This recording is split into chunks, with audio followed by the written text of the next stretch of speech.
joining us. We're going to begin shortly with introductory remarks from our Board Vice Chair, Tanya Claremont, and our President, Lane Trotter, followed by a conversation between Lane and Dr. Reika Gustafson.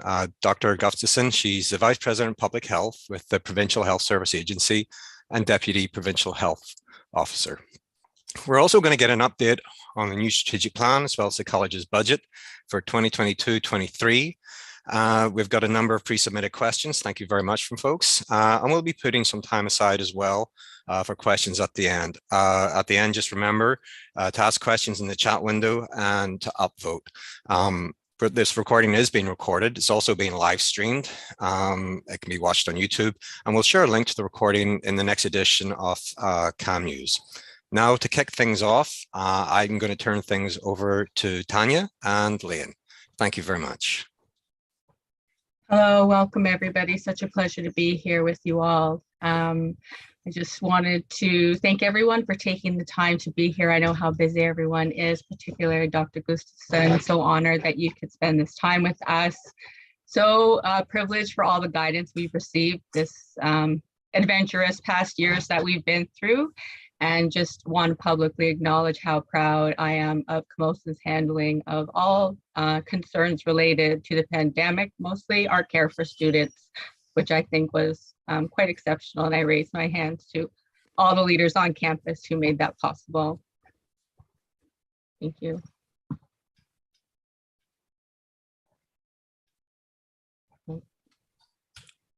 You're muted, Lane.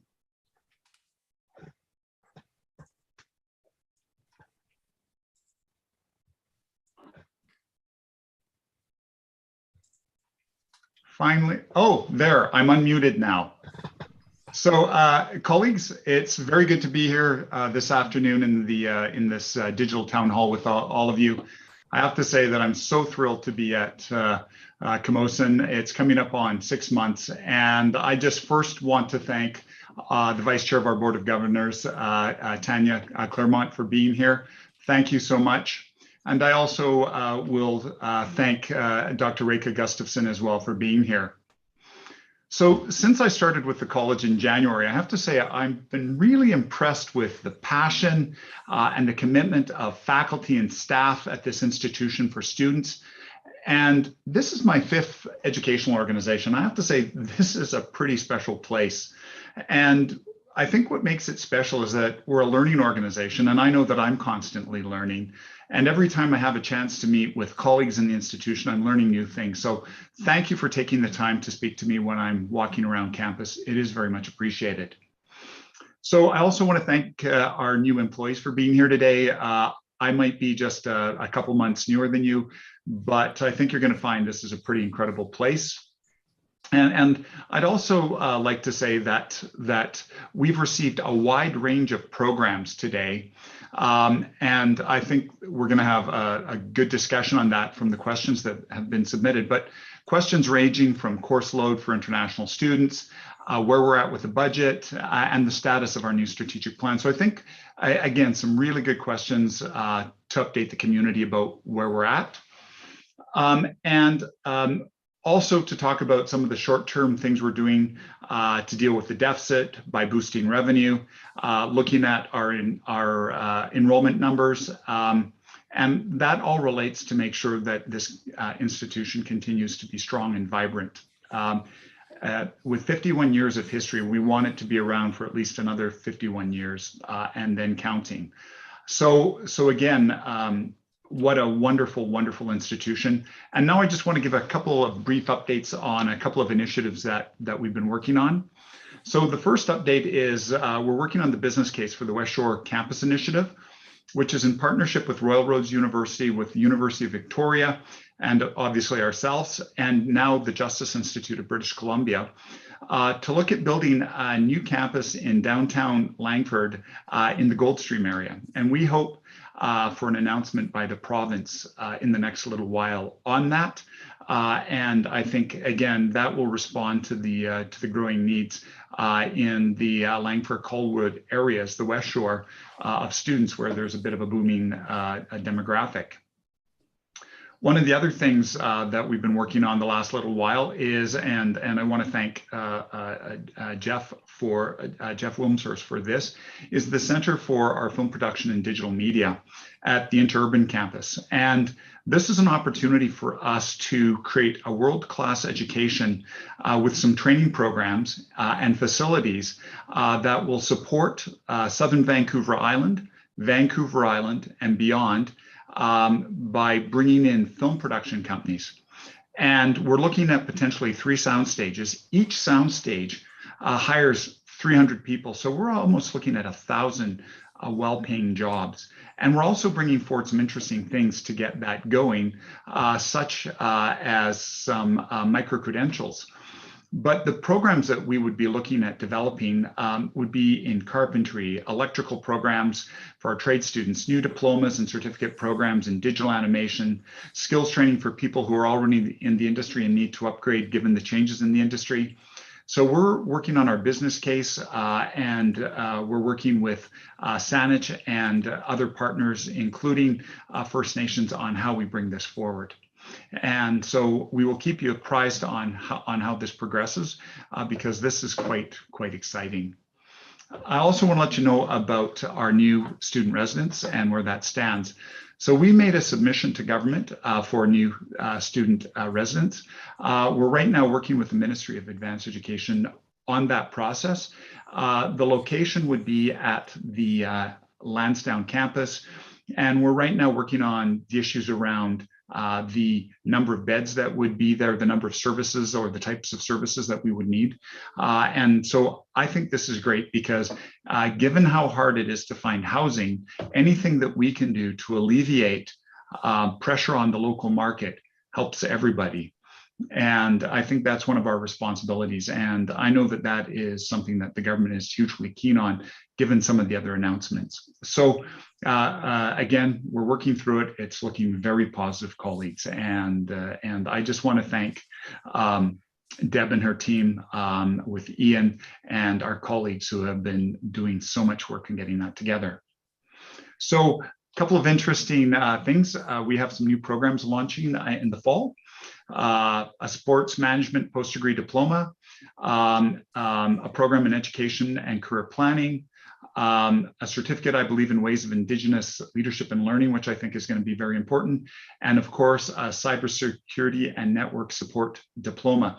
So these programs will again respond and do respond to needs from the community and for certain types of learning, and that's what we do. That's what makes colleges so fantastic, is that we are able to respond so quickly to the evolving needs of the community. And just as a quick point, the province 2 months ago indicated that they projected 1 million shortfall in the labor force between now and 2032.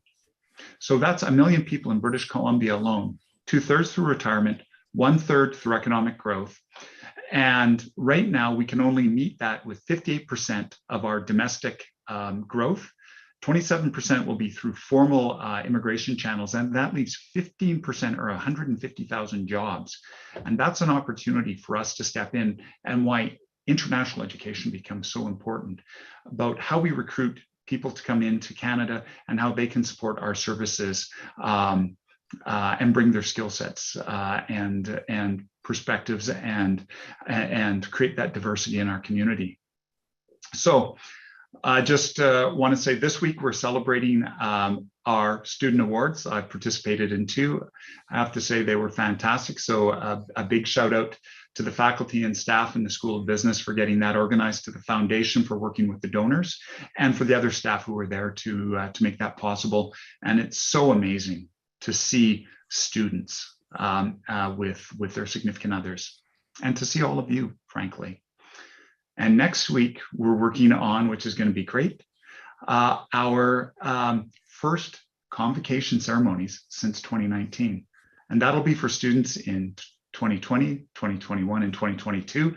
And so we're expecting a little bit of a larger size convocation than normal. So we're expecting 1,500 versus our usual 1,000. So I want to thank those people who stepped forward to volunteer to make this event so special. And we will have 6 ceremonies over 3 days, and lots of people are involved in making this happen. So again, colleagues, thank you for that, because all of the things that we've done, we have gotten through, I hope, the pandemic. We've been resilient as a community. It's been tough on everybody, and not just on Camosun College, but people in Vancouver, the south part of the island, and across the province. And we've been able to get through it because we have followed the advice of our health professionals. And I would like to now use this as a point to welcome Dr. Reika Gustafson for joining us today. And I'd just like to read her bio briefly.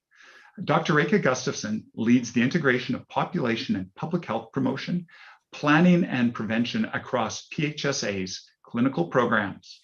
In addition, she provides leadership to the BC Centre for Disease Control. As Deputy Provincial Health Officer, she is responsible for the delegated functions, duties, and activities carried out under the Public Health Act. Dr. Gustafson completed her Master of Science, Master of Health Information, and MD degrees at the University of British Columbia. I believe we know where that's located. We're lucky to have UBC in our province, along with our other amazing universities and colleges. She holds a fellowship in public health and preventative medicine and a certification in family medicine. Wow, I have to say, Dr. Gustafson, that's pretty impressive. But before her current position, she practiced public health as a medical health officer in Vancouver Coastal Health for over 15 years. So with that, Reika, let me turn it over to you to perhaps say a couple of words, and then I have some questions for you, if that's okay. That's great. Good afternoon, everybody. And I'm really pleased to be here. And as some of you know, throughout the pandemic, I had the privilege of working quite a lot with post-secondary institutions. Because while pandemics are important and sort of have worldwide impact, one of the most important things that we do in pandemic response is to make sure that we balance the response and we reach all of our goals, which is to reduce serious illness, to reduce deaths, but also to reduce societal disruption. Because that last thing, societal disruption, has health and well-being impacts overall. And so we are now at we've gone through sort of 3 very important phases of the pandemic. We went through the phase where we learn about the pathogen. We know, what is this new pathogen? What is it doing? And one of the things that we learned is that it was quite easily transmissible. It caused either mild to moderate illness in younger, healthier people, but really quite serious illness among people in the last 3 decades of their lives. That about halfway through the pandemic, we actually learned that it was vaccine preventable, or at least vaccine modifiable, which was really, really important. And then in the most recent phase, we rolled out a vaccine for essentially the entire population. And where we are now is the recovery phase of the pandemic. And the recovery phase of the pandemic is a real phase. It's a thing. It's a thing that we actually need to do because there are known and predictable side effects to the kind of interventions that we needed to put in place to control the pandemic until we could immunize the population. Mm-hmm. And that's where we are today. And I think that was many of the things that were just addressed a moment ago, is how do we recover as an institution, as a province, and as a society. So I'm very happy to answer any questions related to the pandemic and the recovery, and anything you might have about public health and the return to school next year. Perfect. Dr. Gustafson, we've had a number of questions pre-submitted before today's session from faculty and staff, and you kind of touched on one, but perhaps it might be being a bit redundant, but I just really want to come back because this is has had such an impact on everybody, is where do you see the current situation with COVID-19 right now? So where we are today is that we've learned a great deal about coronavirus, COVID-19. So we really understood the virus, is what it does, how it's transmitted. The virus kept changing, and And we've never been able to watch a coronavirus evolve this way in front of our eyes. We have the existing coronaviruses. We actually have 4 coronaviruses causing regular respiratory illnesses. We had 2 very serious coronaviruses, SARS and MERS, that disappeared. And this is the first time that we've seen a coronavirus emerge from nature, infect the population, and then establish as one of the circulating respiratory infections. Where we are today in Canada is very, very different than we were last year, even the year before. And we are not going back to that place. And the reason we're not going back to that place is because in March 2020, we had a new pathogen, and nobody's immune system had any experience with that virus. Where we are today is that the overwhelming majority of British Columbians and Canadians have had an experience with this virus, either through vaccination or through infection or both. So it's no longer a novel pathogen. It is on its way to becoming one of the respiratory viruses that circulates in the population. We're probably not at a point where it's endemic, where the sort of ebbs and flows are completely predictable, but the overwhelming majority of people have a baseline immunity to this virus. So we expect small outbreaks of this virus as regional outbreaks, just like we have with influenza and RSV. And we probably have different tolerances for that kind of thing now. I think most of us are much more aware of the fact that if we have a respiratory infection, we stay at home. We don't visit an elderly relative. We wait until to get better before we return to our normal activities. As this virus becomes sort of more established in the population, we may have slight changes in the immunization recommendations. It may become a virus for which some people will get an annual vaccine, some people might get a once every 5 years vaccine, or we may find that we are actually regularly exposed enough to this virus that infection or immunity through infection becomes the primary mode of maintaining control. Thank you very much for that. That's, I have to say, I'm somewhat reassured by that. Another question that we received is, do you expect to return to any of the societal restrictions that were in place previously, or that might impact classes or services for students? I really don't. And the reason I don't expect the broad societal interventions, because again, we were in a different situation when we were actually really, that was the only means by which we could prevent the serious outcome of COVID-19, is to try and contain transmission. And what we now have is 2 things. The virus changed, so it's a much more transmissible, which means that actually many of the maneuvers that we used wouldn't make a difference. We have, and because those kind of things that we did, such as, limiting certain activities, actually work better for viruses for which are sort of moderately infectious. Mm-hmm. If the likelihood of exposure is essentially universal, then trying to moderate your activities isn't going to make a material difference. Fortunately, we're in a situation where we are well protected from serious illness by vaccination. So we don't need to rely on those highly disruptive and blunt instruments of public health measures that we used in the past. So will we on occasion have local and short-term interventions to address a local outbreak? Possibly, but certainly the broad societal impacts that affected how you planned your classes, whether your students could come from, as you mentioned earlier, from another country, those kind of interventions would not be appropriate for an established virus. Okay. Thank you for that. Again, you're giving me more assurity as we go on. Question 3 that we received was, were campuses considered a lower risk, even with the Omicron variant?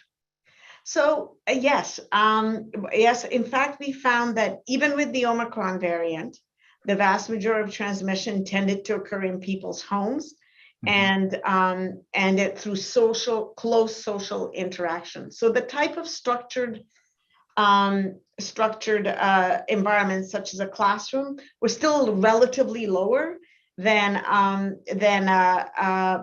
your home or your social interactions. That doesn't mean it was zero, right? And as the virus became more transmissible, every setting became a higher likelihood of transmission. But relative to unstructured social interactions, actually campuses remained a lower likelihood of transmission. Of course, by the time Omicron came along, most of the students have had 2 doses of vaccine, which, while with Omicron didn't necessarily significantly impact transmission, it did significantly impact any severity of illness that people may have experienced. But you probably experienced at Camosun and at other colleges clusters of COVID. And so it became one of those situations that COVID was going around as flu was going around, but it didn't have the same severe impact either on the campus community or the friends and families of people on the campus. Great. Reika, final question we have for you. And it is, and what the question is it likely that we will face further epidemics on a scale similar to COVID-19? And what about monkeypox? Okay, so it's interesting because I've been in communicable disease control for a long time. And so I did a timeline of all the epidemics that have occurred in my career. And, you know, with HIV and Zika and H1N1, and there was a couple of others that I forget now, but epidemics are a fact of life. They happen, they're not the exception, they're actually the norm. Oh, SARS and MERS, I forgot those ones. And so they're really the norm. The impact of COVID hasn't been seen in well over a century. And so I think am I expecting another pandemic? Well, they're not. You probably teach statistics. Just because you got 10 heads doesn't mean that the probability of tails is higher than the next flip, right? Like pandemics do occur. Right. So this was quite a serious pathogen. It was quite transmissible. It hasn't been seen in a long, long time. So I would say that most of the time you have a new pathogen, we don't have this level of severity. I would also say that I hope that we have learned some from COVID-19, and hopefully next time, based on what happened with COVID, we're able to balance the risks and benefits of our interventions with it a bit better. This was the first major epidemic we've had in the day of Twitter, and that actually had a significant impact in the social media. So I would say that epidemics are the norm. I think some of the information you're hearing about monkeypox is the way it is because we are just finishing with COVID and people are so sensitized to it. With respect to monkeypox, so monkeypox is an interesting virus. It isn't transmitted the way COVID is. It actually requires close contact, physical contact with someone else's lesions. So the kind of population level transmission that we are seeing is not expected with monkeypox. We already have a monkeypox vaccine, so we're not spending a year wondering if we could develop one. Its production would need to be geared up, but at the moment, it really is a pathogen that's transmitted through very close contact. We are not seeing severe illness in British Columbia. We will continue to monitor it. The question, will it get established in our population and we will see monkeypox? Possibly, but I don't see the kind of society-wide impact of monkeypox as we did with COVID. Dr. Gustafson, I just want to say on behalf of Camosun College, on behalf of my colleagues first, thank you for your leadership over the last 2 years. I can't imagine what you and the rest of your colleagues, Dr. Bonnie Henry, the other deputy public health officers, the people at BC CDC have gone through. but thank you for keeping us safe. I'm vaxxed, I'm boosted, and I would just say, and I suspect you would support this, if you're not vaccinated, and you can be, get vaccinated, protect yourself and others. And so again, on behalf of this institution, we want to thank you for your leadership and your patience and taking some time to come and speak to us and to answer the questions that we were getting from our community. And so again, thank you very much. And I do want to make sure that we say a small thank you. So I'm going to make sure that we get you a Camosun College mug. And not as any form of when you're drinking your coffee or tea out of it, as any form of advertising, just as a thank you. Okay, well, thank you very, very much. And I do want to say one last thing is that, as you know, we talked a lot about mental health and the well-being of students, of staff, of the campus community. And I want to actually return that thank you to you for the colleges and Camosun to keeping that front and center throughout the pandemic and addressing, as you mentioned, the things that everybody went through. And so both as a public health person, but as I mentioned earlier, as a parent of college-age children, I'm really, really grateful. So thank you very much. Dr. Gustafson, once again, thank you so much. And I hope that you're going to finally get a chance to have some vacation. You and the rest of your colleagues have certainly earned it. Thanks. So thank you very much. Take Have care. a wonderful afternoon. Take care. Bye-bye. Bye now.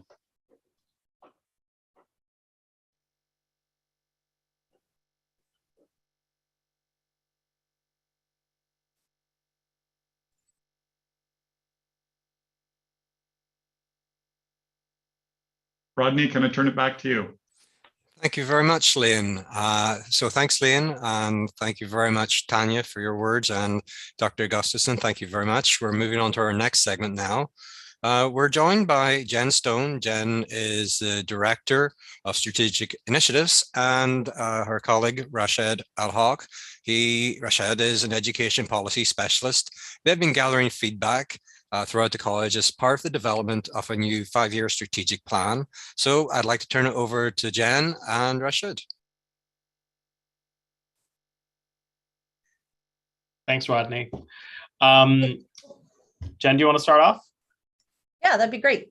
Yeah. I just wanted to say a couple of things about our past strategic plan here. So thank you all so much for giving us an opportunity to provide an update. Rashid and I are super excited to be able to bring this update to all of you. I just want to take a look back at the past 5 years. As you know, the past strategic plan that ran from 2016 to 2021, there was a lot of effort and a lot of thought that went into the creation of that plan, as well as a lot of work into the development of our current vision, mission, values, and the 4 corner posts that have guided us, guided this college through the challenges and situations that we've never dealt with before. And so earlier this year, with our new president coming in, Lane Trotter, and emerging out of the pandemic, the Board of Governors actually approved the continuation of the 2016-21 plan for this year, in preparation for our next plan, which will run from 23 to 28. So Rashid, I'm just going to hand it over to you in terms of all of the engagement work that we've done. He's going to talk a little bit about that, and then I'll talk about a little bit about kind of where we're at now and where we're going with the development of the strategic plan. So thanks, Rashid. I'll turn it over to you. Thanks, Jen. We've been, over the past couple of months, we've been really immersed in trying to gather as much data and information as possible from various members from across the college and also our wider community. And we wanted to start off big, and we wanted to start off by casting a wide net through online engagement. So what we started off with was doing 2 separate thought exchanges that asked employees and students, what should we start, stop, and continue doing as a college?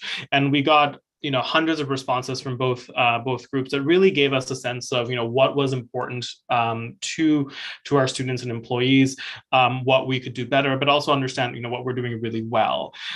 We also felt that it was really important to not just look at internally but also externally, and so we did our due diligence and partnered with with other colleagues and to ask alumni, donors, employers, as well as other industry partners as to what Camosun could be doing, and give us a sense of what that partnership has looked like and what the future potential is of those future partnerships between Camosun and our external community. We also So what we did was we collected all of those information. We were able to look at what's important. And based out of that, we were able to identify sort of certain key themes that emerged. And from those themes, we hosted these two in-person open houses, these world cafes that happened last month, where it was an opportunity for people to come together face-to-face in person and just have a dialogue with one another, have a dialogue with themes, and really provide us with a little bit more input and insight into what some of those themes meant to them. Jen's going to talk about some of those more details, but this was the in-person opportunity. Beyond that, we engaged with students through social media as well as in person, where we actually went to students as they were going about their busy day and just asked them, hey, what's important to you? What would you like to change? What's working and what's not? So that gave us a bit of a pulse read on what the student needs were, as well as engaging with senior leadership, making sure that deans and directors, all the VPs were aware of what was coming out of the pipelines and making sure that what we were hearing is also reflective of their vision and mission as well. So, this is what we've done so far, and we're not quite yet done. We still have a few more engagements that are planned. We did a few focus groups earlier around climate change, but we have, we've got a few more coming up for students. We've got an engagement with Indigenous employees as well, just to make sure that, we're getting responses from a variety of stakeholders from across the college. We also have a session on mission, vision, and values to make sure that we are staying true to that. And all of that is going to help us inform to draft a strategic plan. So I'll turn it over to Jen right now to kind of give you a bit more detail as to what those themes are and how this all might transpire. Jen, back to you. Thanks, Rashid. So we see we're trying to make the PowerPoint work, so hopefully everyone can see it okay. And if you can't, then we'll be sure to add some of these slides to the strategic plan website as well, just so you can go back and refer to them if you need to. So thanks, Rashid. So with all of this engagement, we've now kind of come to our second iteration of our strategic priority kind of areas. So these could shift and change. This is sort of second draft, but just to talk about where we're at right now, we've got these 6 priority themes. So if you wouldn't mind maybe just putting up slide 2 there, whoever's running the PowerPoint, and then we can talk about that. That'd be great. Thank you. So those priority theme areas are number 1, climate action and sustainability. 2, indigenization and TRC calls to action. 3, justice, equity, diversity, and inclusion. Number 4, creating signature learning experiences at the college. 5, doing good work together. And 6, being responsive to community needs. So those first 3 are really sort of those calls to action and how we are and how we be at the college together. And then the final 3, as they currently are, sort of how we do things and how we serve students, how we serve one another, how we do good work together and kind of walk that path together. And then the final one is our relationship and our interrelationship with community needs, both local, provincial, and globally, as you see with some of our international programs. So this is kind of where we're at so far. And again, this will continue to develop and shift and change as we start to refine and define what each one of these priority groups means, and as we start to add in our key priorities, objectives, and goals within each one as well. So, so I'll leave that there for now. And if you wouldn't mind just moving to the 3rd slide there, thank you. So now, after a few sort of final focus groups this month, we're going to continue to refine and define what we've heard. We'll produce a first draft over the summer, and then we'll bring it back to the college for some final feedback and comments. After that, we're going to bring the draft to the Board of Governors and hopefully receive an approval from them. And then we're going to roll it out and start to implement in January 2023, which is very exciting.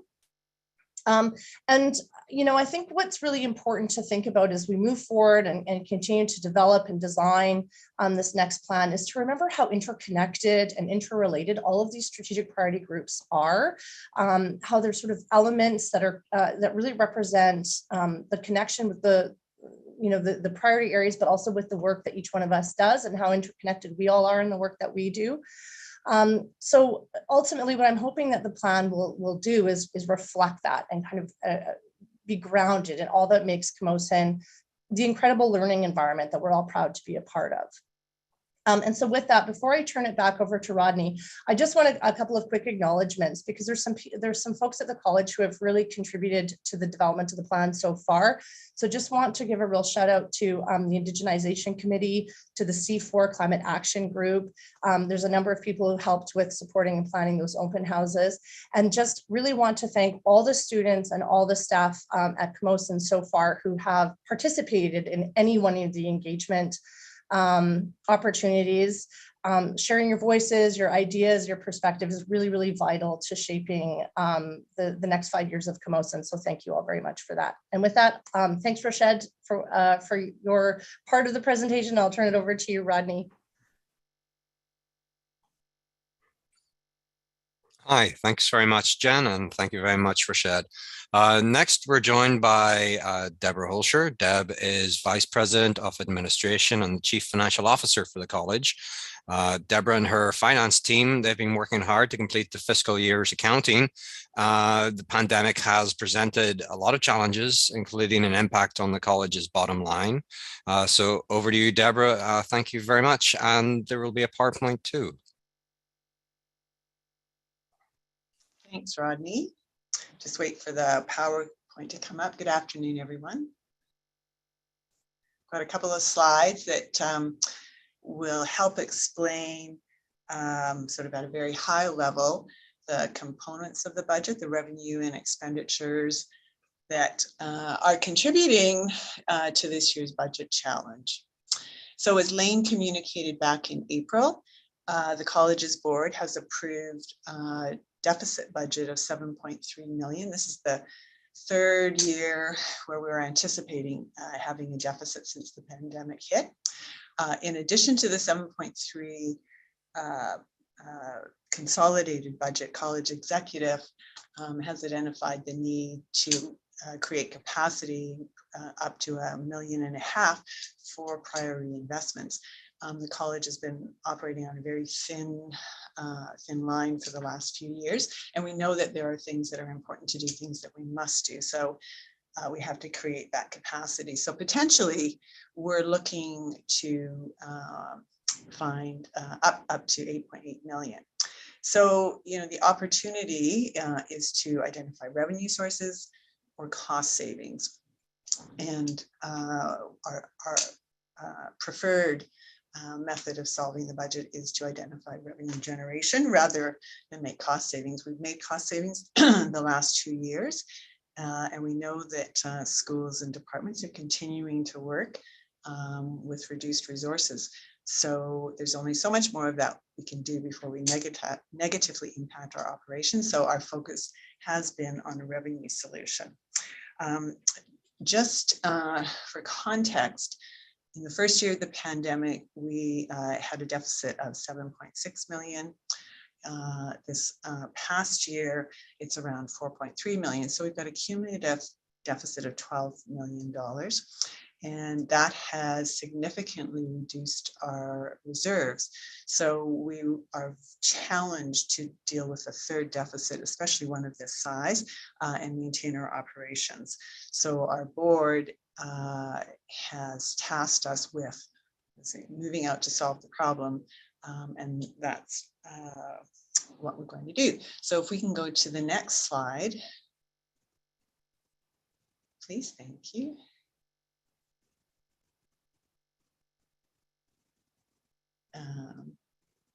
Oh, there we go. So this shows the allocation of the college's budget. So we have a $154 million expense budget, and In a normal year, we would have a matching revenue amount or better, as we're required to maintain a balanced budget in normal years. The majority of that budget is our base operations. So that's the schools and the departments, program delivery, the services that support students, facilities, all of the things that we need to do to support our government mandate. And the first column are base operations. We have a deficit, a structural deficit of 22 million. So this has been accumulating over the last at least 10 years and continues to grow. As many of you will know, we don't get inflation funding, we haven't had growth funding, et cetera. So we need to look for additional revenue sources to subsidize our critical or our core mission of program delivery. So the second column is our international operations, and you can see the contribution is a positive contribution of 15 million. Now in previous years, pre-COVID, we were seeing a much greater contribution, but with the decreased enrollment on a conservative basis, we have 15 million. So that is the largest contributor to offsetting that structural deficit in the base side.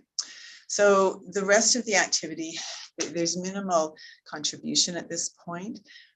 Professional studies and industry training, that unit was restructured in the last year. And so they're certainly working very hard to look for opportunities, new programming, et cetera. And we will expect to see over the next few years an increase in contribution.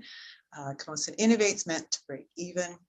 Ancillary services, again, an area that was significantly impacted by the pandemic, but we hope to see that contribution increase back to usual level or pre-COVID levels. And then on the capital side, we have a deficit which just represents the institution's self-funded capital asset contribution of amortization. So that's the breakout of the budget. So we can go to the next slide, please. So this was an interesting calculation that we did when we were preparing the budget for the board. We looked at the direct costs to deliver our academic programming, so instruction costs, program supplies. And the calculation looked at our FTE target and our grant funding and the tuition. And so when we look at that total cost, 3/5 of it is covered by the government grant. 1/5 of it is covered by the domestic tuition. And that leaves 1/5 that we have to find another revenue source for. And it happens to be the $22 million just in this calculation, but that calculation was based on the full revenue target of close to 7,000 FTEs. So if we were actually coming close to 90 or 95%, we'd actually see that 1/5 number increase. But again, so that's the challenge for us. If we don't have new FTEs from government or growth funding, every domestic student that we add costs us about $3,200. So again, having that international revenue is critical to us, and it provides, gives us that ability to fund investment in our domestic programming. So the next slide, please. So this just gives you a sense of the how the revenue is allocated. So provincial grants at 64 million are now less than 50%, so at 44%. Domestic tuition, 24 million. And as you know, the tuition cap only allows us to increase 2% per year. So that moves up slowly, which helps. International tuition this year is budgeted at 19 million.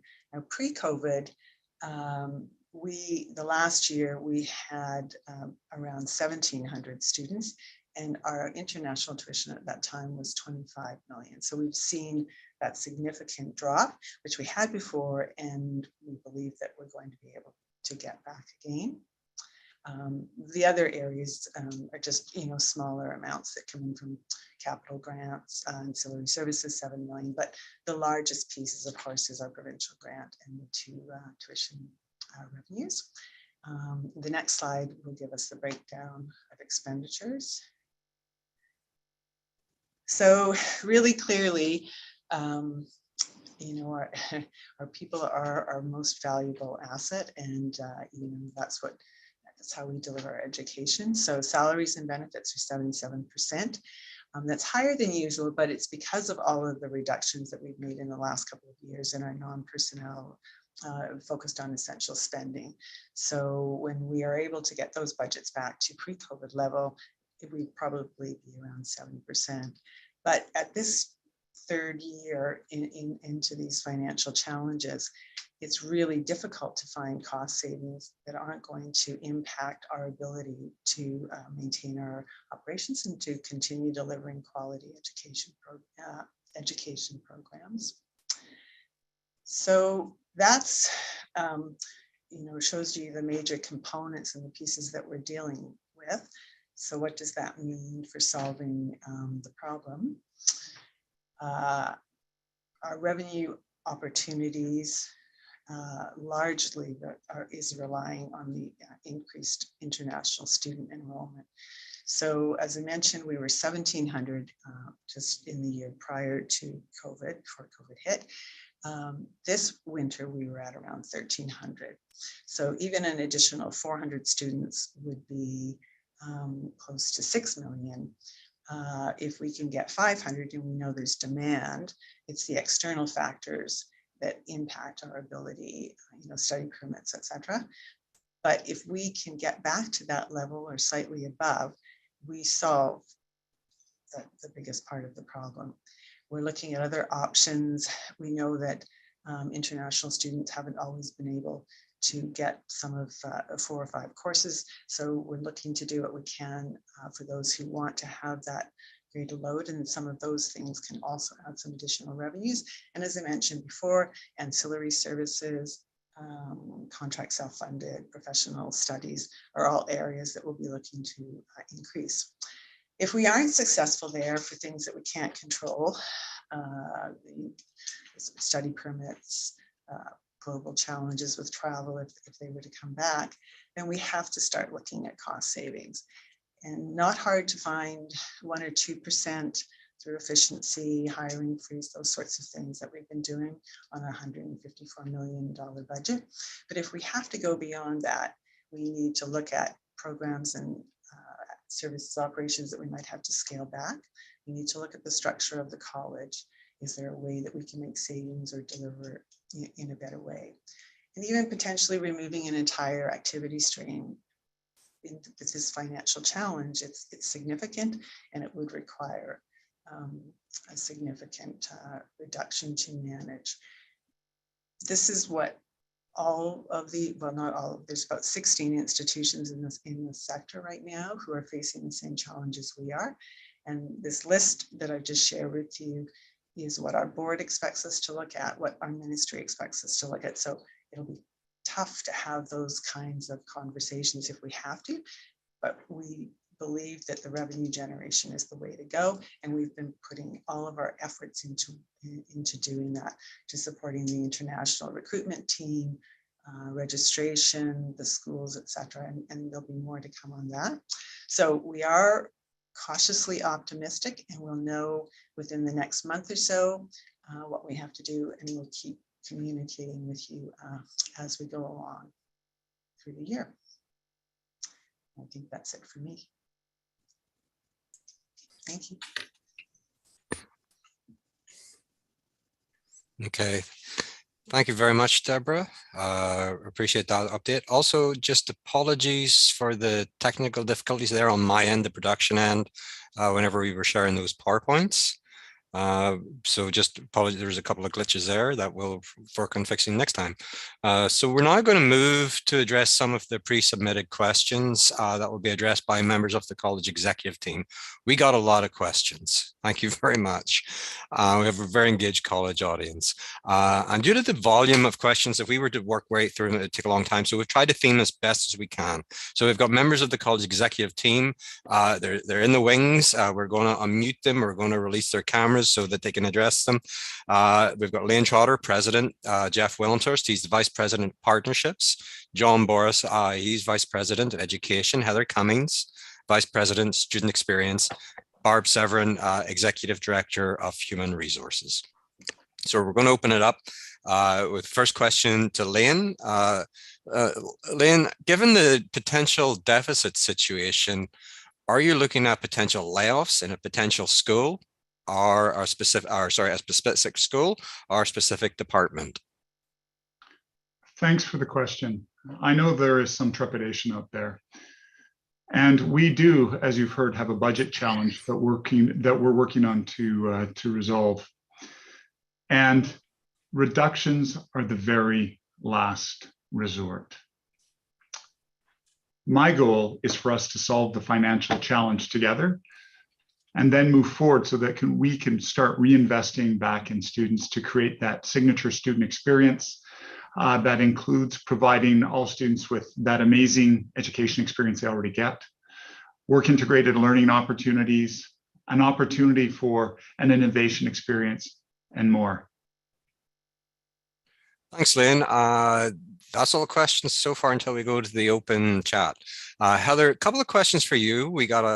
The first question, we got a lot of questions along this. Can you talk to the college's plan for international students, the possibility that taking on 5 courses, and is this mandatory, and is this just international students? Thanks, Rodney.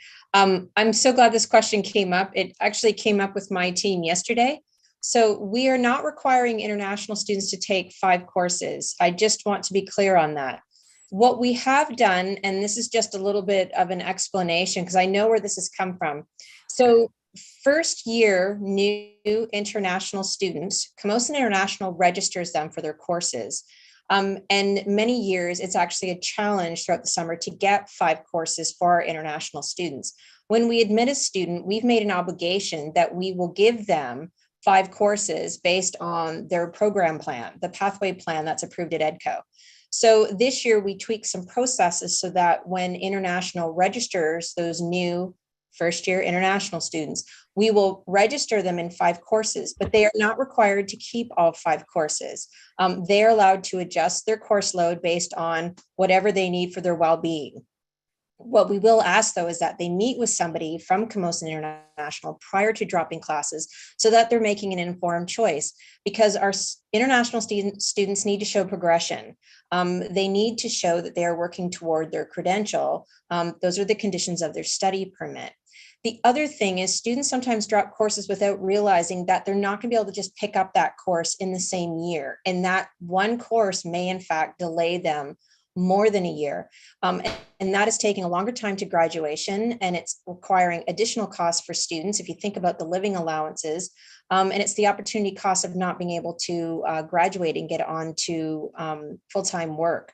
So our students have told us they want their 5 courses. So we've done what we can to ensure that that's the place they're starting from, but they are welcome to adjust that based on their personal circumstances with the guides from Camosun International. Okay, thank you, Heather. Second question for you. What steps are you taking to ensure that our timetable will be published at the same time as other public post-secondaries? I know where this question's coming from. Yes, we work very hard with campus partners throughout the institution to put together the timetable and get it out as soon as possible, because we know it's critically important for campus planning as well as student planning. We always want to get it out sooner. It takes a lot of information to be gathered, to input, to make that schedule. One thing we are looking at doing, though, because I can't really speak to what date another institution has, and are we going to try to meet that date? But what I can do, though, is there's been a lot of conversations about developing an 8-month timetable, so that in the summer, students are looking at the entire year, as well as the schools looking at the entire year of course offerings, so that people can do appropriate planning. That project, though, is going to take a lot of work. There's a lot of moving parts to something like that. But under Gord Stickney's leadership, we are putting together a scheduling and timetabling committee. And this is one of the projects that we'll be working on with that group, starting in this next academic year. I can't say when we will get to the 8-month schedule, but it is certainly something we're going to spend some time on. So it's not maybe the answer people were looking for, but it's an answer that I have right now. Oh, that's appreciated. Thank you, Heather. We're letting you off the hotspot and bringing Jeff Wilmshurst. Jeff, just one question for you, and that is, what's Camosun doing specifically to attract international students to Camosun? Well, thanks for that question. I really appreciate it. It gives me an opportunity to talk about the amazing work that Camosun International has been doing over the last year, and really over the course of the pandemic. You know, we have a small but mighty team at Camosun International that's involved in recruiting our students. We also work with partners overseas. We have, in some countries, some key countries, we have staff overseas, but we also work with recruitment agencies that are focused on helping us get the students that we need.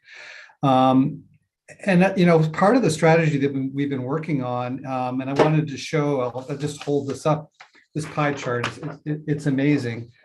You can't see the details of it, but when I came to Camosun 11 years ago, this pie chart, I described it as looking like, earlier today, looking like a Pac-Man chart, where that area there was all solid one color, and it was China. And today, as you can see, this chart is multicolored and in lots of different segments. And what that shows is the incredible diversity that we have now of students that are coming to Camosun. We're probably now one of the most diverse colleges in terms of our international student population in the country. And that's in large part due to the work of Camosun International and our marketing and recruitment team, who've just done amazing work. Our goal is to get to where we were pre-pandemic, and Deborah Hoelscher, you know, talked a little bit about some of those numbers in her presentation. Pre-pandemic in 2019, we were at about 1,700 students, international students. And we're very hopeful, and based on the numbers that we're seeing now, and we're at that point in the recruitment cycle right now where we can start to judge what it's going to look like in September. But it looks like we're going to have at least 1,700 students and potentially more than that. So that's a really good sign. It means that things are getting back to normal. It's a very good economic sign for Camosun, of course. You know, as has been pointed out by Deborah, the economic impact that international student tuition makes on the college is incredibly important. It's what allows us to thrive as an institution, and so we're very, very optimistic that we're going to get back to where we need to. And you know, as part of that, we're also going to ensure that there's wraparound services available to international students. We're looking at adding more student support in the schools because we recognize that international students come with specific challenges. Some of it related to culture and some of it sort of educational background that's a bit different than a domestic student might have experienced in Canada. And so, you know, we are going to invest in those supports. And as we grow, we'll continue to invest more in those kinds of supports. It's very important. And it's what's going to allow us to retain international students. The name of the game is not just to get the student into the college, but actually to keep them here and to make sure that they completed a diploma or a degree or whatever program it is that they've signed up for. And in order to do that, they have to feel like they are supported. You know, the other piece I wanted to talk about, it's an opportunity for me to say that the economic well-being of our province and of our country is actually dependent to some extent on international students and immigrants in general. We know, for example, that in the next 10 years, we're going to have about 110,000 jobs opening in tech in this province. and $85,000 in skilled trades. And what we know is that we actually don't have enough of our own people, of people who are currently living here, to be able to fill all of those jobs. And there's many other jobs that we can imagine that we're going to need people for, that new immigrants and international students who want to stay here are going to be able to fill. So we know that about 35% of those jobs in the next 10 years are going to be filled by new immigrants. And so we're really not only helping the college by bringing international students here, we're actually helping our own economy and making it possible for us to thrive in British Columbia and in Southern Vancouver Island. So, what I would say is it looks like good news for us. Fingers crossed, things can go wrong. Deborah pointed out that, study permit issuance has been a little slow. And we do have certain countries like India where that's been slower than we like, but we have an awful lot of students coming from other parts of the world, and in particular Latin America, where we see study permit issuance being much higher. And, I just wanted to also, just to finish up, to say some things about Camosun, which I think you should all be proud of. You probably don't know this, but we have the highest and best rate of study permit issuance of any college in Canada. So what does that mean? That means that we're recruiting very, very high quality students. So, we're not about recruiting or getting applications from thousands and thousands of students in order to get our 17 or 1800. We're actually about recruiting the very best students who are likely to get a study permit. We have the highest number of students recruited from Peru in the country last year. We're number 3 of students coming from Colombia. We're number 3 of students coming from Japan. We're number 4 of students coming from Mexico, and number 5 of all the colleges that are recruiting students in Ecuador. So these are examples of the kind of thing that our team has been doing, and I think it's looking like great success. So back to you, Rodney. Thanks very much, Jeff. I just wanted to quick reminder, we've got some more pre-submitted questions to get to. We are scheduled to run for up to an hour and a half, so hopefully we'll get some live questions in. The chat function is open. If you look down at the bottom, there is a Q&A icon, and you can submit questions. So far, we just have one question. That's from Scott Harris. So we'll be coming back to that in about 5-10 minutes, hopefully. Otherwise, thanks again, Jeff. John, we've got a couple of questions from you. The first one is, how are culture and the arts at Camosun being supported? Thanks, Rodney. A great question. And it's good to be talking to everyone out in the college. There are a lot of different ways that arts and culture are being supported. We have relationships with the Conservatory of Music. We have programming that we're really proud of, like visual arts. And we also have work on policy around art acquisition. We have the college's largest school is, of course, Arts and Science, which focuses on the arts in terms of subject matter. I'm pretty proud of some of the recent unveilings of art that have occurred at the college. The one that springs to mind for me recently is the unveiling of the house post at the Center for Trades, Education and Innovation. A beautiful piece of work by one of our alumni at the college. And around the college, we certainly are trying to be sure that we are documenting and understanding the nature of our collection that we have as a college. And one of the things that I would like to see happen is certainly that we continue to look at the new buildings that are created with an eye to what contributions artists and that artists can make to the kind of community and the kind of space that we all inhabit. The various pieces of art that we have at the college bring a significant amount of joy to the college community, and we've we worked with some of the summer the students that have occupied the summer residency within visual arts to have lasting legacies of their art on display around the college community. So I would say all of us have more ideas than we can possibly fund or support, but I see us as being very much committed to the nature of art, whether it be installations around the campus or support for the kind of programming that we provide. The way we partner with the Conservatory of Music, I think, is quite unique and is an art project in itself in terms of relationship.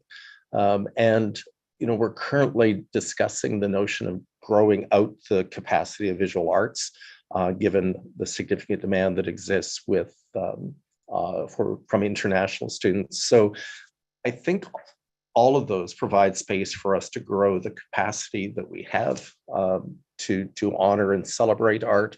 For anyone who knows me, I get teased all the time about my rampant desire for us to have an art gallery on campus, and that's something we'll continue to work on as we have building opportunities and renovations at the college. So I think that's my answer to that one, Rodney. Thank you, John. Thank you for that answer. Your second question is, how do you see post-secondary education reconciling with its colonial roots? Oh, that's a great question and kind of a daunting one as well. Post-secondary education, our society has a history that is in many ways quite shameful. Post-secondary education has been part of a great deal of pain and a great deal of policy that I would certainly categorize as racist by our national government. We've, as a country, we have a great deal to reconcile. As we navigate the path of reconciliation, for me, the key element that we as a post-secondary education organization needs to be aware of is that we aren't driving the bus, that we are indeed listening and acting on the basis of what Indigenous community and that includes the nations on which we are placed within that territory, but also the communities of urban Indigenous community, paying attention to all of those voices in terms of how we navigate our path forward. It's complex. We've received advice that has led us to the indigenization process, which in my estimation, that process will never be done. We have navigated a myriad of steps within that, ranging from submissions to the Human Rights Commission for reserved seats for Indigenous students in health programs. We've navigated support for hiring exemptions that allow us to focus on bringing Indigenous people into this community as employees, faculty, staff, administration. Those are some very specific steps. We've created programs. We've the Education Council at the college and the board have all endorsed and supported Indigenous capacity and leadership on those councils. We have incorporated Indigenous questions of indigenization into our education approvals process. I really could go on for quite some time, but we know that really the desire of Indigenous community is Indigenous control of their own lives. And that's an aspiration over which I individually certainly heartily support and advocate for. So I don't know what our future will be. We will always be in support of Indigenous community and Indigenous students. But the reality is that we will also support the development of capacity that is directed by those communities. And at some point that may involve a different control or responsibility for that education. And we'll be alive to continuing to pay attention to the direction we're receiving from Indigenous leadership. We are the guests in the education system, if you will, for Indigenous community. And I'm really proud that, you know, the voice of elders like Skip Dick and many of the other elders that provide service to us identify that Camosun is a caring and good place for the young people of their community. And I think that bodes well for the continued relationship we have with Indigenous community. Thank you, John. Thanks, Rodney. No, Barb, thank you very much. Barb, nice to see you on screen. A couple of quick questions for you before we move to the live chat again. The chat function down at the bottom, it's Q&A, there's an icon. There's a couple of interesting questions there. But Barb, any plans to address reports of low morale among the different work groups at the college? Thank you for the question, Rodney. I think we recognize that morale can be challenging among all our work groups and departments as we're coming out of the pandemic and trying to find our equilibrium once again. And we're all working flat out. We continue to, as the challenges of the last 2 years have been relentless and have certainly taken a toll. So we may need to be looking at things like better and more meaningful, more frequent ways of acknowledgement for faculty and staff. And I think it's just important for us all to remember to be patient and kind and considerate, and look for providing opportunities for people to reconnect and rebuild that true sense of community that Camosun College is known for. I think one of the opportunities for us to do that is Convocation ceremonies next week. That reminds us what we're all here for. So looking for things like that going forward. Okay, thank you. Convocations next week, 3 days, 6 ceremonies. If we're unable to increase salaries beyond what's being negotiated at the bargaining table, are there other ways to attract and retain employees? That's a really good question. Well, absolutely, yes, there are. Certainly, there are a number of really exciting benefits to working at Camosun College. We are known for being an organization that focuses on lifelong learning. We have a very inclusive, supportive community. Our benefits are great. We have opportunities for personal and professional growth. We recently introduced working from home options. So there are things like that talk about the benefits and things we can offer. But on reflection, it probably means that we might need to do a better job of promoting and communicating the benefits of a career at Camosun, because there truly are a lot of advantages for both faculty and staff positions. So we'll take that back, and we welcome suggestions in terms of ways that we might be able to improve on that. Thank you. Thank you very much, Barb, and thank you to members of CET for answering those pre-submitted questions. I'm just going to ask members of CET, just turn on your mic, turn on your camera. I'm going to ask Jen now if she can help identify live questions in the chat window. Down below you can see the QA button. Just remember, click on the thumbs up, boost the questions, and we'll get to as many if the time comes. And if people don't have Q's and A's because we've done such a good job, I'll find that hard to believe, but Jen, how's it going in the QA? Well, we just have one question, one comment so far, Rodney. So thanks for that.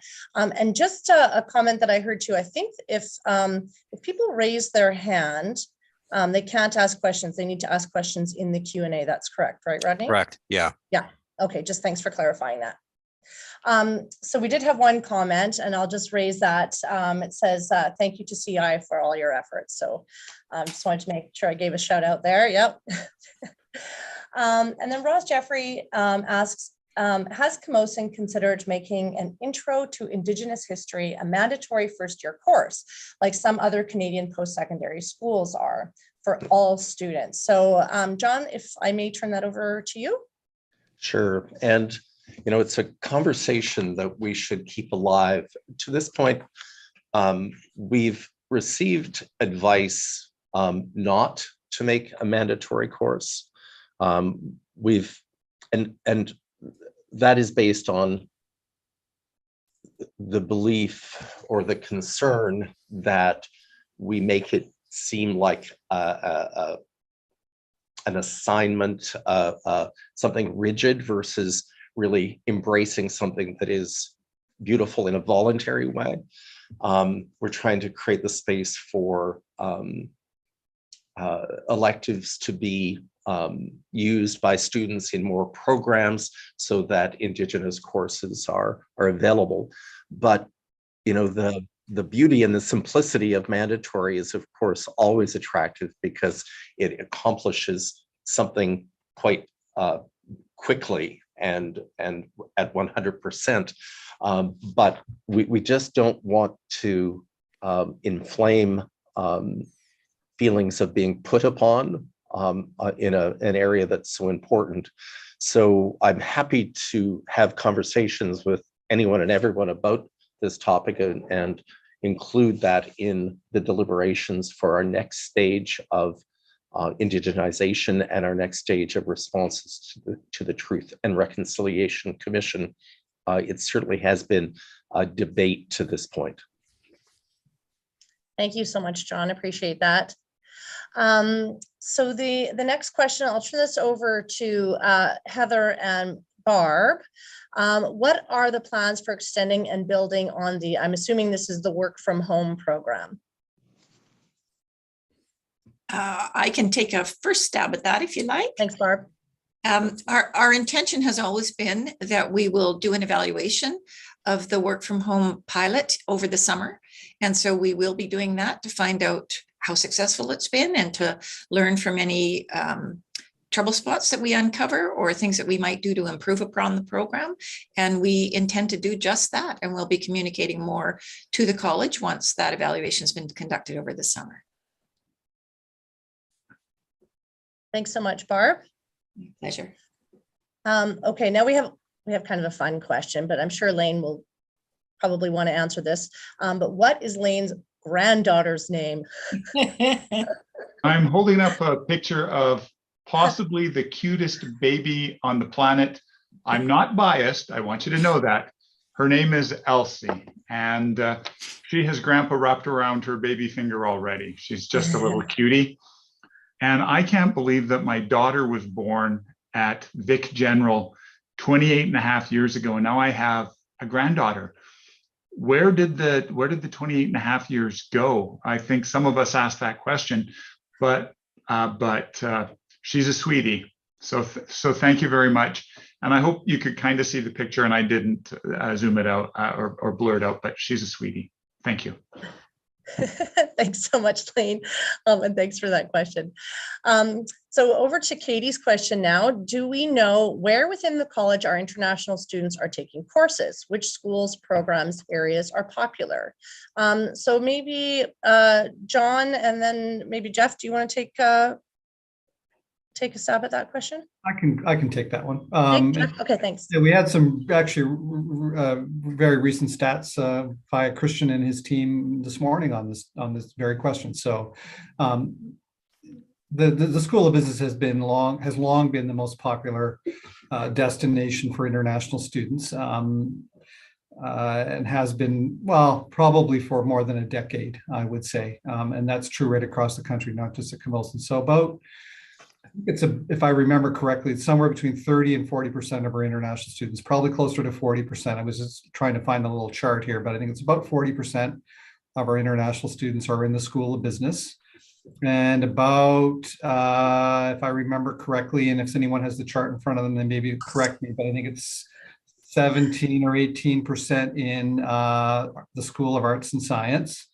And if my memory serves me, it's about 13 or 14% in trades and tech, primarily in tech.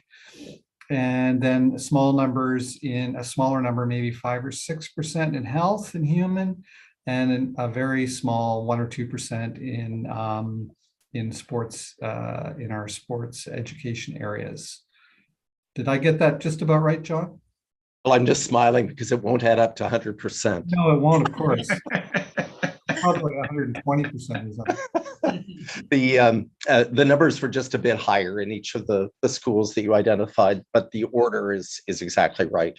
Okay. And in the areas where numbers have been diminishing, we're just in conversations about how we begin to connect with areas that have seen larger numbers in previous years. So. Thanks, John. I'm just going to skip down because I think we have a follow-up question. Lisa's asking, what about the School of Access? School of Access. I missed the School of Access. Yeah, and that's an interesting one, Lisa, because, and then John can also weigh in on this one, but, you know, the School of Access, which for international students is primarily ESL, or as we call it, English Language Development at Camosun, was a school where we had a large number of international students, and that has reduced quite significantly in recent years. And the reason for that is not because we're not interested in having ESL students, we very much are, but the regime for issuance of study permits changed in recent years, which made it quite difficult for a student who was coming to us who needed English language training to actually get a study permit. Used to be, that was kind of part of the steps, right? You'd come and, for some students at any rate, you come and do ESL and then you move on into an academic program. And that's really changed. And so what's happened in Canada, at least, is the large majority of ESL students actually go to language schools because that's where how they can get into the country. But that being said, we're very keen to see if we can't regain some of our market share there. And there are ways for us to do that. And we have been working with ELD to develop a sort of a new program approach that will make it, we think, more attractive for international students to come to us. Thanks, Jeff. I would say one of the things that you didn't include that I think is quite an honor is Christian, the director of Kumosan International, this morning shared that we do have a cohort of about 20 students from Ukraine joining us in September. And so that's a tremendous honor, I think, for the college, and one that we will certainly do our best to serve those students well. And, you know, as we look at the numbers in access, and Lisa's right, that's an area that has dropped quite a lot. Jeff and I and others are involved in conversation about how we look at different structures and approaches to that kind of recruitment, because it's certainly the way that we provide service to new Canadians, immigrants, and potential new Canadians is really important for us. Thanks so much, John. I'll just ask, I think we just have time for maybe one more question here. What supports will be in place to help international students cope with the difficult housing situation in Victoria, both availability and affordability? So I'll leave that with you, Jeff. Yeah, that's a tough one. We all know that housing is just a huge issue for the region and for the province in general, and for other parts of Canada as well. I mean, we have online resources that students access at the college as well. Many of our students access the UVic resources, which are available on housing. Amazingly, over a long period of time, international students at Camosun have been very resourceful and typically do find housing. I'm not saying it's easy; it is not easy, but they are resourceful and they do seem to be able to find housing either before they get here or shortly after they get here. But it's something we're looking at, and you know, as we grow our international student numbers, we are going to have to take into consideration how we can provide additional supports. But we're competing against UVic, and we're competing against the school districts who are bringing in international students, and the language schools and everyone else in town who is recruiting students to live and work here. and we do our best. One thing I'm noticing is that our students are going further afield. So where in years past they may not have wanted to go as far out as Langford and Colwood and Souk, they are going there, and I think that actually says a lot about what we're going to need to see in terms of transportation in the region, because we're going to have more and more students who are going to need to commute into town from those places, because that's where they're living.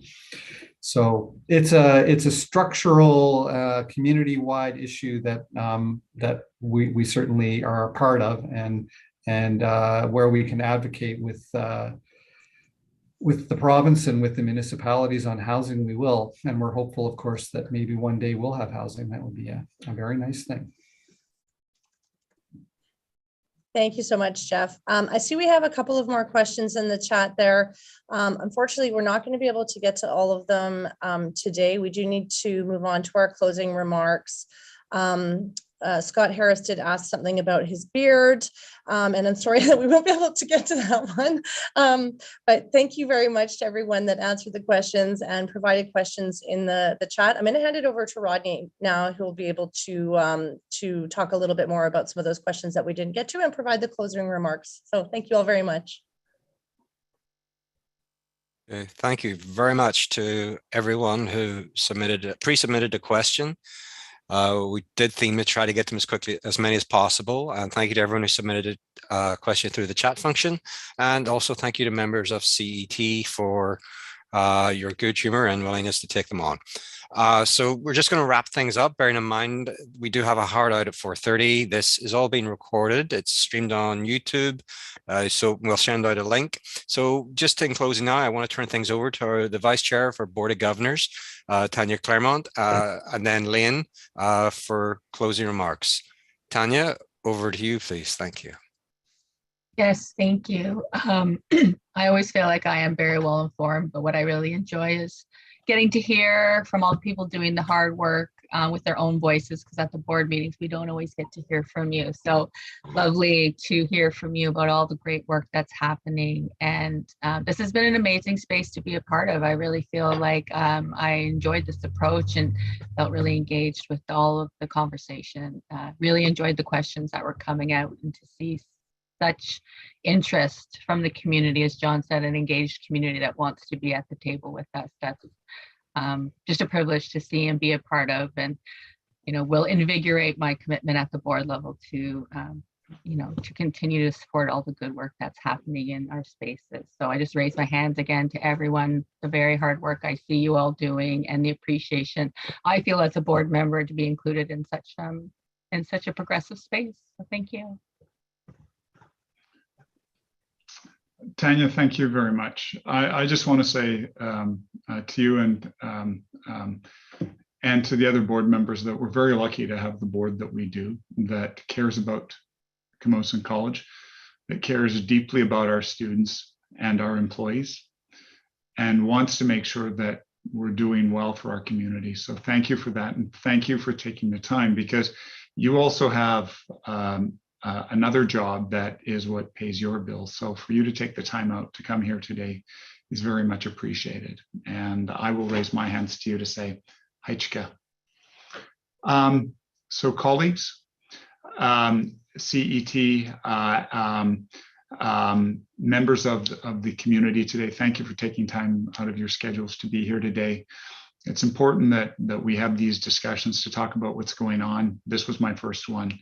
A great learning lesson for me, and I very much appreciate it. And the more I learn about Camosun College, the more I realize what a great place this is.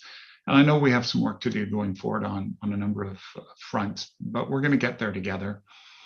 And we're going to be the best damn college in Canada. And we don't have to be the biggest, but we're going to make sure that our students have an absolutely amazing experience. And I hope that each of you get some time after these last 2 years and over this last year to take some downtime over the summer, to relax, to rejuvenate, to enjoy your families, to reconnect with your friends, and to reflect on where we've come over the last 2 years. And this would not have happened without you. So I'm humbled by it. And I look back and I just think, as when we had Dr. Gustafson at the beginning, the work that they've done to try and keep us safe and working internationally. So I think we're pretty lucky. So whatever you're doing, colleagues, please stay safe, get some rest, enjoy the people closest to you. And I will just say, thank you so much. Have a wonderful summer.